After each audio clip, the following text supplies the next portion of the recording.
On episode 555 of the 40 Plus Fitness Podcast, we're going to discuss the 7 weight loss mistakes people over 40 make. You can find the full show notes for this episode at 40plusfitnesspodcast.com/555.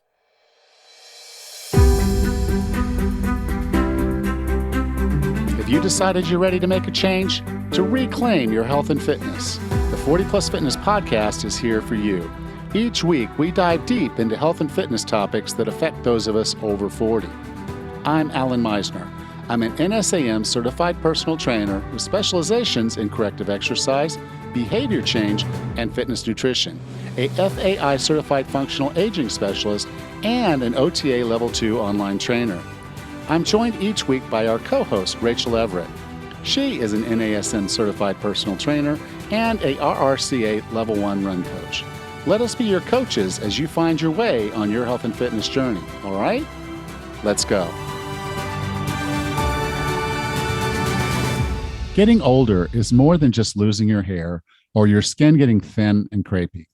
We get weaker, we gain weight. Our energy goes, and with it, we feel ourselves go. It's the aging curve.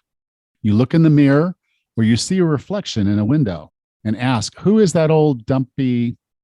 And you look away. There goes the confidence.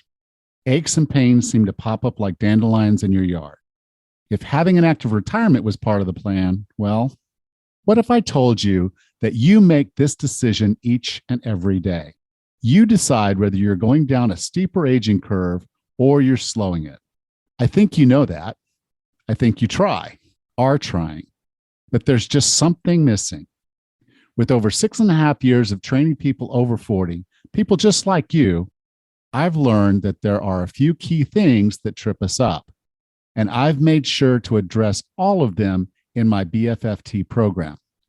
The Be Fit for Task program, BFFT for short, is a 6-week deep dive that addresses mindset, nutrition, fitness, and self-care in a way that meets you where you are and takes you forward. We find the tactics and strategies that will work for you, giving you the tools you need. However, it's not good enough to know what to do. You have to do it and keep doing it. Consistency wins. And through BFFT, you have the accountability and support to get you there. Learn more at 40plusfitness.com/BFFT. Change is hard when you don't have the tools and accountability. BFFT will give you both, and you'll have me with you each and every step of the way. 40plusfitness.com/BFFT. Not deciding is deciding. You can stay on your current path or you can do something different. Check out 40plusfitness.com/BFFT now. You owe it to yourself to at least learn more about the Be Fit for Task program. I hope you will. So today I wanted to share with you the 7 weight loss mistakes that I see most people over 40 make. And these are really important because if you're making these mistakes, it's going to make weight loss much, much harder. So let's go through these 7 weight loss mistakes and see if you're doing any of these. Okay, the first one is cutting calories too much. A lot of people will drop their calories down to some drastic number in the hopes that they're going to lose the weight faster or begin losing weight again if they've stopped. And so I want you to think of body fat in the same terms that we would look at like our country's strategic reserves of oil, okay? We keep those barrels of oil and gasoline. We keep that stuff in reserve because we know at some point we might need it, okay? And what happens when you cut your calories too much is you're signaling to your body that you're going to war. And if your body believes that you're going to war, it's going to cling on to its energy reserves as much as possible, meaning it's going to hold on to that body fat. And so you actually are training your body to lower your metabolism and thereby not release that fat because it's afraid it's going to starve to death. And so while you're not really going into a starvation mode, that doesn't happen for many, many days, you are telling your body to function on less, and your energy levels will go down whether you recognize it or not. When you work out, you're not working as hard. So it really cuts back on a lot of things, and it keeps you from optimizing your health. So instead, What I recommend is, yes, cut your calories a little. Your calories should never go below 1200. 1200 is the basics of what your body needs to survive just with basic function. If you're down around the 1200 or below 1200, your body's going to struggle to function right. It's going to turn certain things off, and that's not a good thing. So if you just cut back your calories a little bit from what you would normally eat, and then just move a little bit more than you normally move, you're going to create a slight deficit for a while. Your body will adjust, but you just rinse and repeat this. So instead of dropping down to, say, 1500 calories, take a look at what you're eating today. And if you find that you're eating about 2000 calories, drop it down to 1800. And then just try to add a little bit of extra walking, a little extra movement into your day, and see if that works for you. Give it a couple weeks and see where it goes.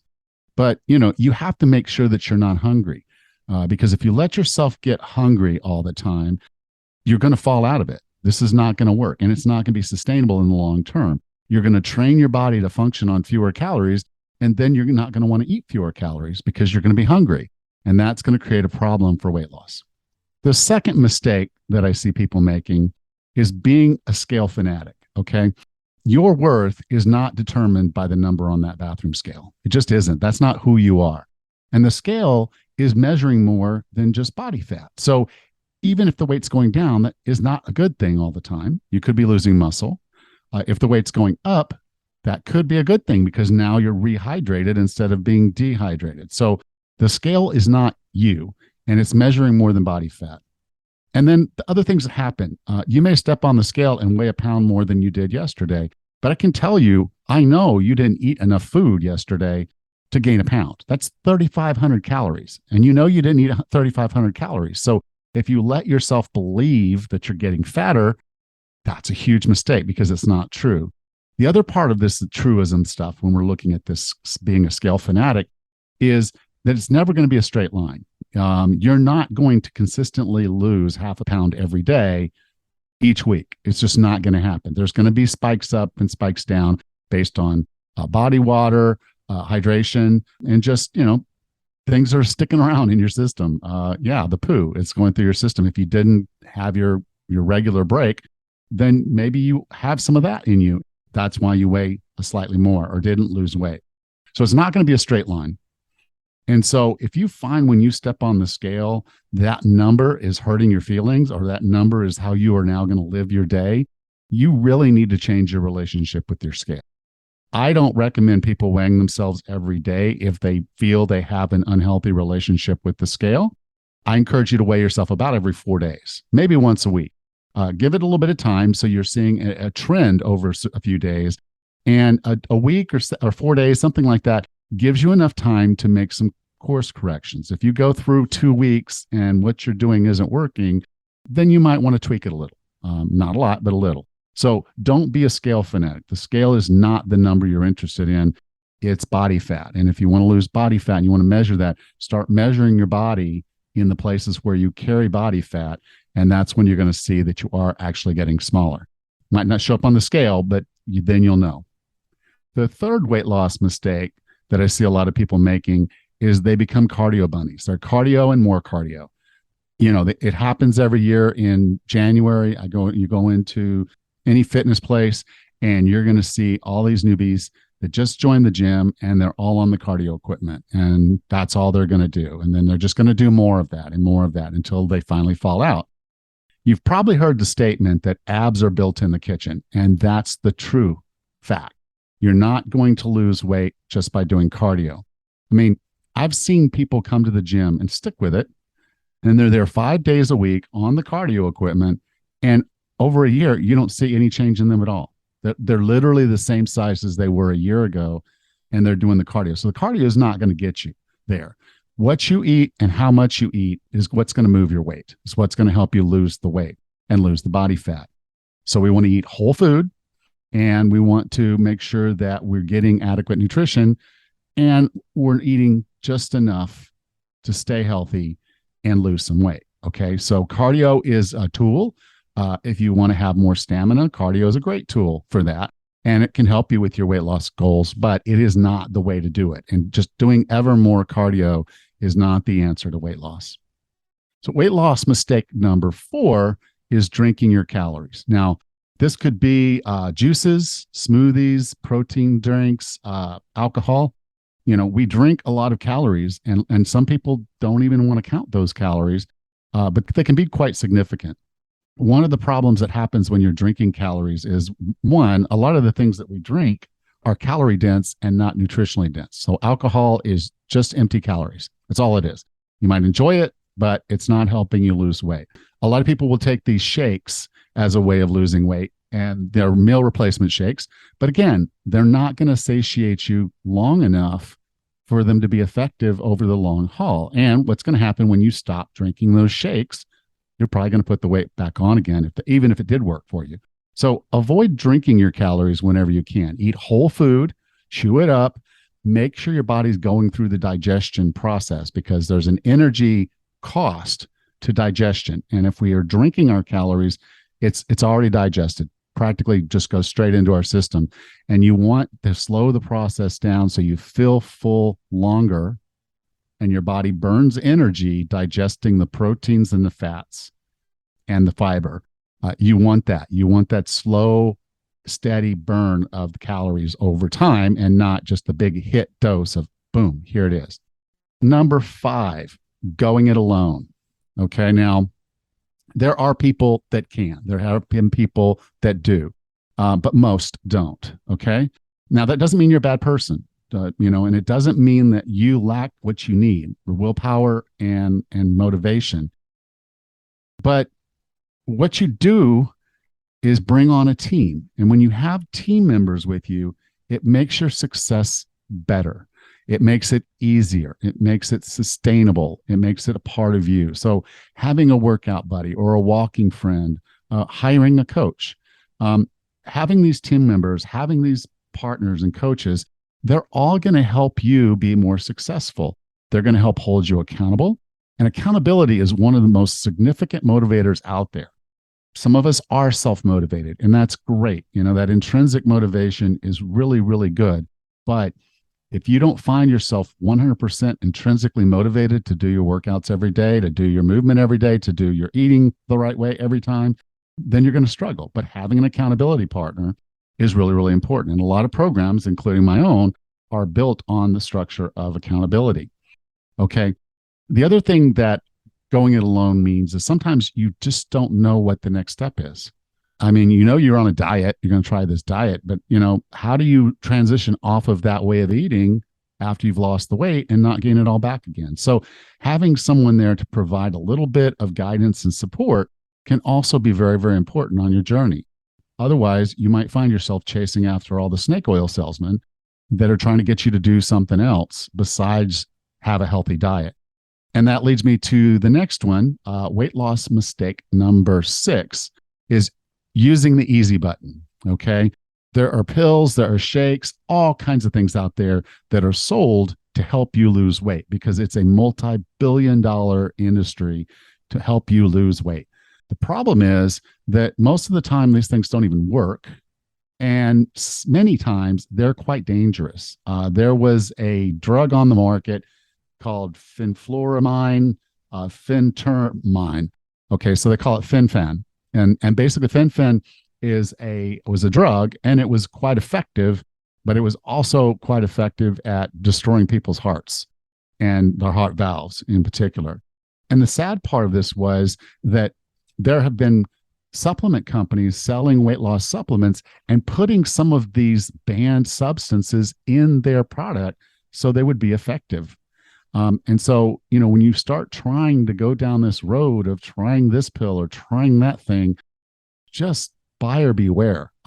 They may not have your best interest at heart. They want to sell product. And if they can give you a product that shows it's working, but in the long term, it's hurting you, they're going to sell a lot of product. They just are. Okay. So just realize that these guys are out there trying to sell you something. There is no easy button. There just is no easy button. And then the 7th weight loss mistake is not getting your mindset work done first. Too many people approach this with a strategies and tactics first model. They're going to go on this particular diet. They're going to exercise this many days per week. on the treadmill. They've got it all planned out, all these strategies and tactics, but then they stop. And why do they stop? They stop because they didn't get their mind right first.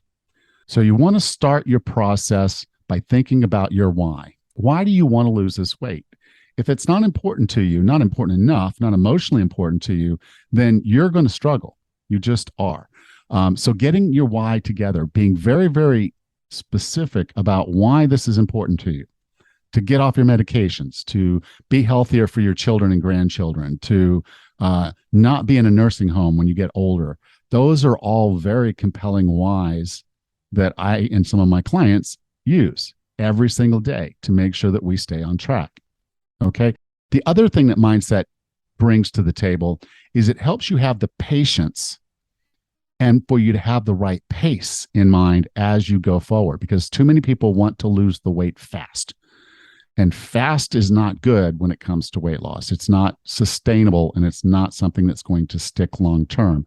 So having the mindset that this is going to take a while and I'm just going to keep chipping away at it.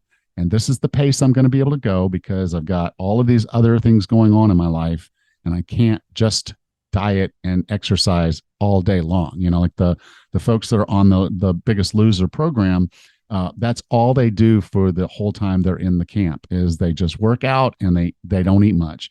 And that's how they lose that much weight. But most of them go home and they don't have that structure, and you have to go back to work and you have to get back to normal lives, and they gain the weight right back. So having the patience and going at the right pace makes it sustainable for the long term. Also, mindset helps you deal with pitfalls and saboteurs. Now, I talked a little bit about saboteurs a few weeks ago, and we can talk about some of the pitfalls, but every one of us is going to have something happen or some struggle. Someone brings donuts to the office, and God forbid I ate one of them.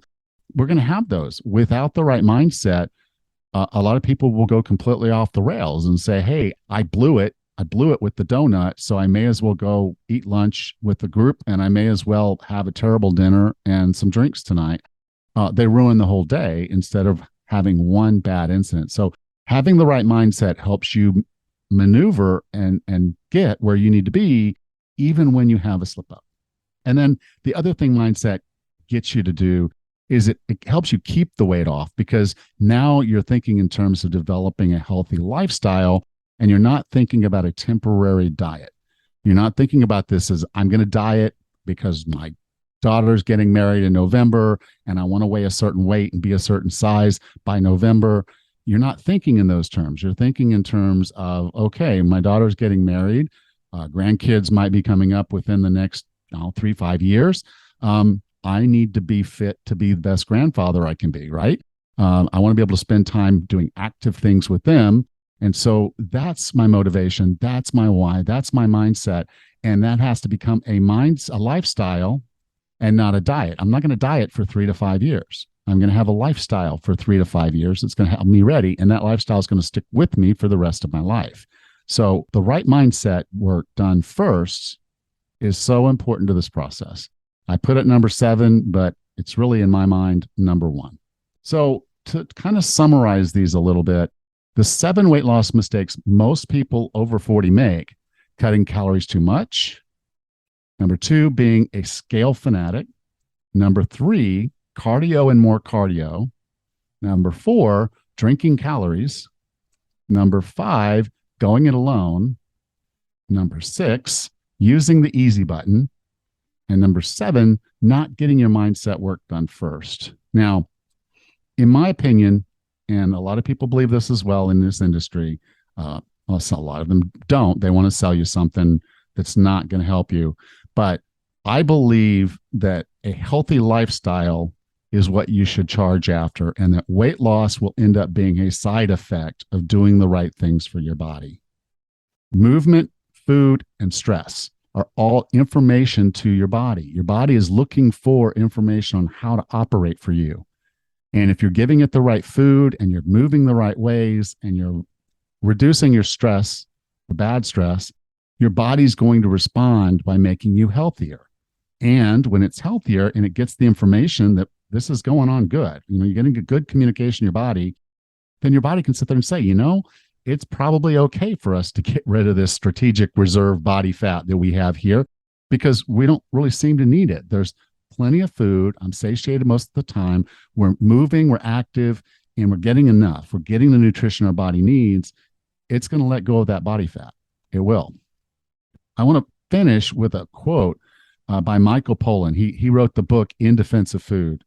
And I think this kind of wraps up weight loss advice into 7 words and 1 sentence, 3 sentences, okay? But 7 words. Eat food, not too much, mostly plants, okay?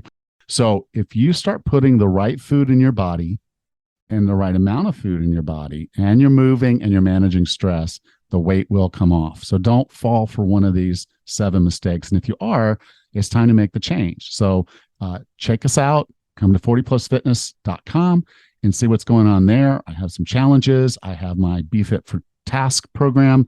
Check it out at 40plusfitnesspodcast.com.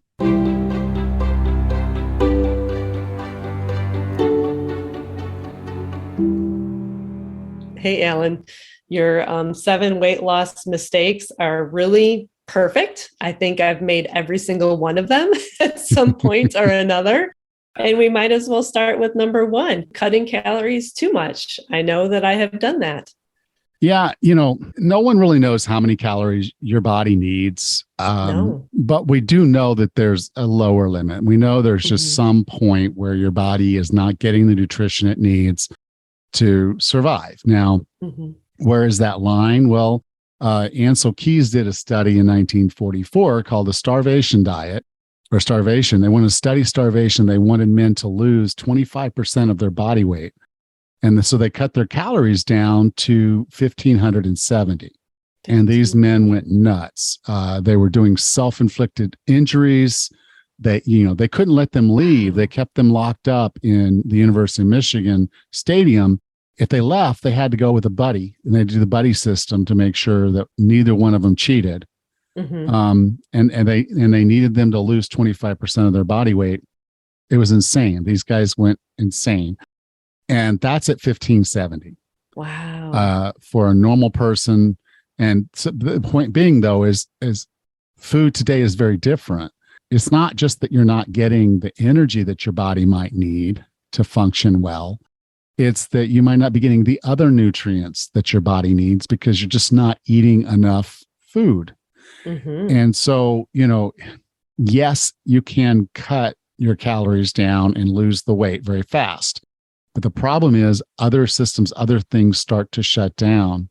And so, people will talk about extended fasts and things like that, and those can be done and managed.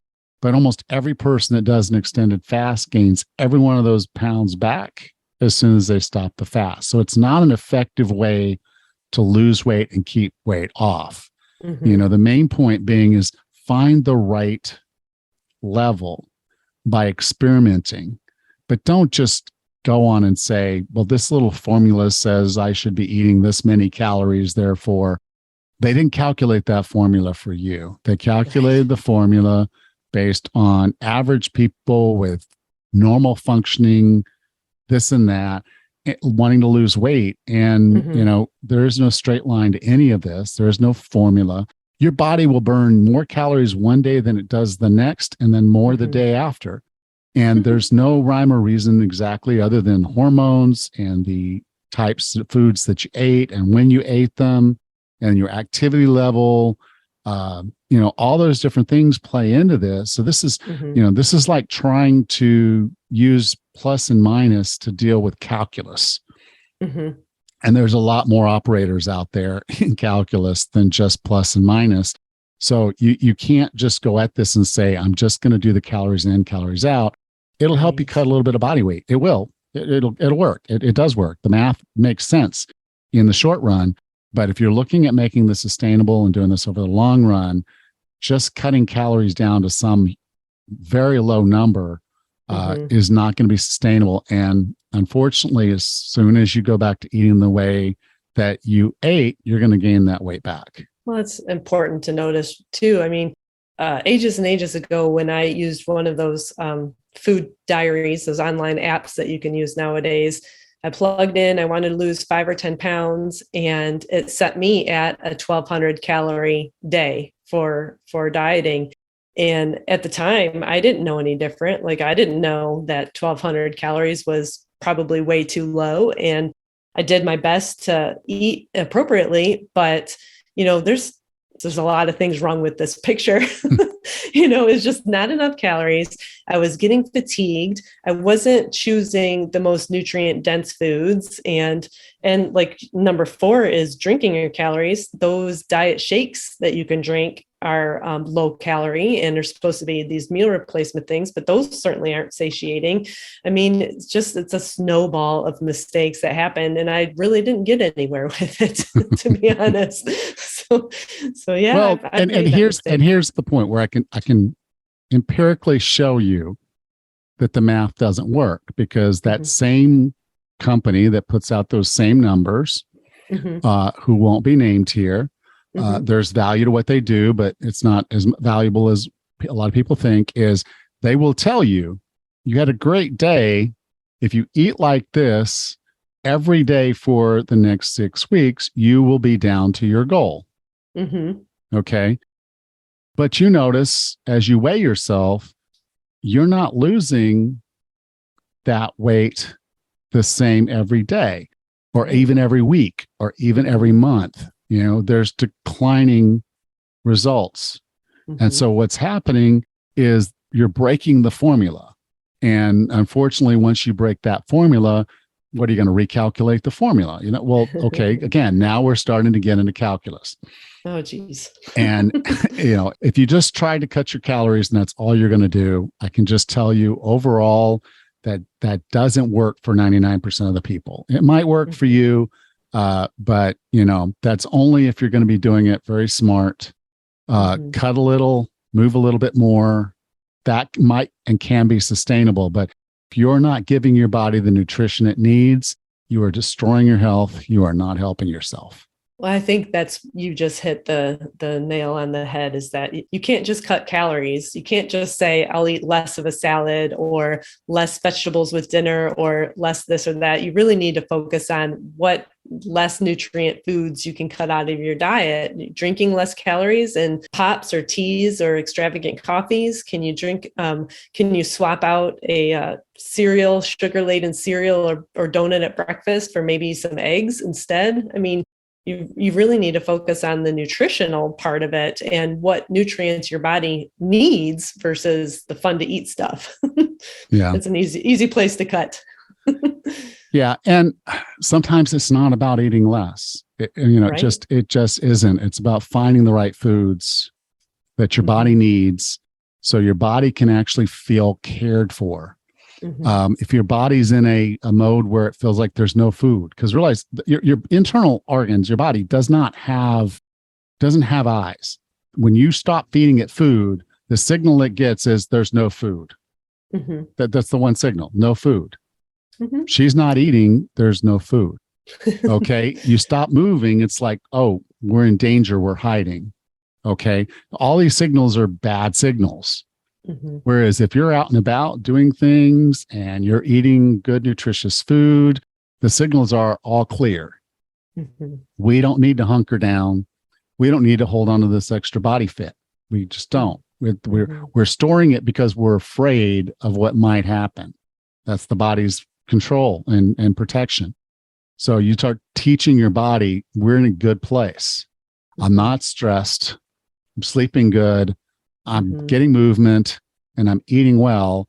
Your body will say, oh, okay, well, maybe we don't need this body fat. And it starts to shed it. And if you keep feeding it those signals, good, it will, the side effect is it will say, okay, we don't need to store this much body fat. Yeah. Yeah. Yep. I like that. I like that approach. The weight loss is a side effect. If you take good care of your body, then your body will do what it needs to do and you'll be healthier and more fit for it. And then in the end, is being skinny the answer? Right. Is weighing less, is being skinny the answer? Because you could be skinny and unhealthy. Right. You could be skinny and frail. Right. You can be skinny and diseased. Or you can be healthy and vibrant and likely still be able to get to a comfortable body fat percentage Yep. that way. And so I will always err on the side of the healthy, improving your wellness over what you weigh any given day. For sure.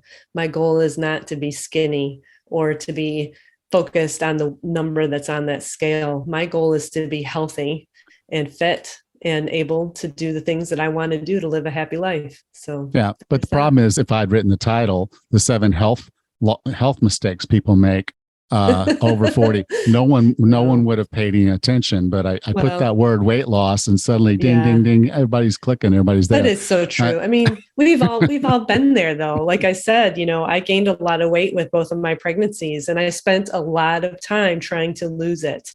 And like I said, I have made every single one of these 7 weight loss mistakes in that attempt to lose that extra weight. So, if we could steer people to realize that these are mistakes, that cutting calories drastically is not the answer, that doing tons of cardio is not the answer, and to please don't focus on your scale all the time, 24/7, that is definitely not the answer. Then we've probably cut some corners that people can focus on what they can do to lose a little weight, but primarily get healthier. Yeah, I just came up with $1 million product idea. What's that? Sneakers with scales in them. Oh my gosh. The Bluetooth to your phone, tell you what you weigh at any point in time in the day. Oh my gosh. Don't want to know, Alan. I just don't want to know. Well, I just said that out loud on a podcast, so I'm sure it's going to show up on Indiegogo soon. Yep. Oh my goodness. All right. Well, Rachel, I know you've got your hike to do. Tell Mike I said good luck to both of you. I wish you well on that. I'm looking forward to in a few weeks when we get back together for this, having that conversation and understanding how your trip went, the good, the bad, and probably some funny, interesting stories. I'm sure there will be. Yep. And then, of course, I'll be driving around the United States and enjoying my time there with family. So even though you guys are listening to this on September 13th, Rachel and I will probably about that time be talking to each other again for around the first time in a few weeks. So it's been great talking to you, Rachel, and I'll talk to you in a few weeks. For everyone else, it'll seem like I'm talking to you next week. So be safe, enjoy yourself, and we'll talk then. Next time on the 40 Plus Fitness Podcast, we meet Dr. Katrina Ubel and discuss her book, How to Lose Weight for the Last Time: Brain-Based Solutions for Permanent Weight Loss. Until then, have a happy and healthy week.